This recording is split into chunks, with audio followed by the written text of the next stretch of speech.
While agricultural land is being rapidly rendered unproductive by rising salt, on his property Auria, some 2 hours northeast of Perth, David Kennett is researching innovative methods and technologies to overcome the problem.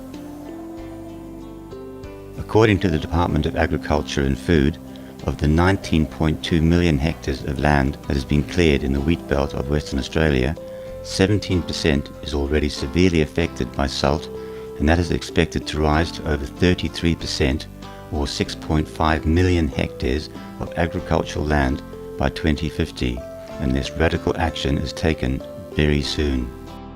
The clearing of the wheat belt resulted in the removal of over 15 billion trees.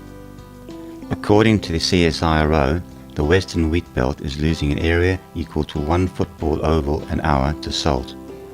So far, most of the riverbeds and banks are degraded, and over half the available river water is already saline, brackish or marginal. Methods and technologies researched and developed at Auria have enabled trees to be successfully re-established on salt-degraded land, and there is now compelling evidence that the trees on Auria are lowering the water table.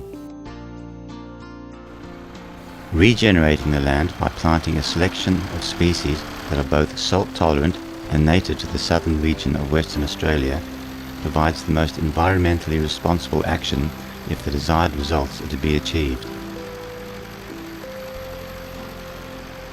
Immediately prior to planting, the trays of trees have their root balls saturated with water.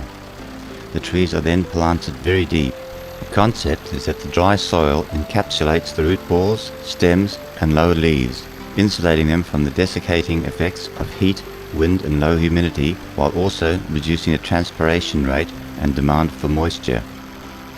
After considerable research, a method for injecting water below each tree as it is planted has been developed. This supplements the small amount of moisture that can be retained within the small root balls.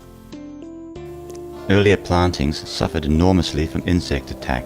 However, as the diversity of plant species has increased, the diversity of insects has also increased. This has attracted increasing numbers of bird species and other creatures that now appear to be keeping them under control. There is anecdotal evidence that the form and biomass of some varieties of trees has been improved by the introduction of certain specific companion plants. This will give them higher commercial value as and when they are harvested. Deep drains are both unsightly and create enormous impediments to moving around a property. However, as a small stakeholder in the catchment, drains were introduced in cooperation with more substantial landowners upstream from Auria.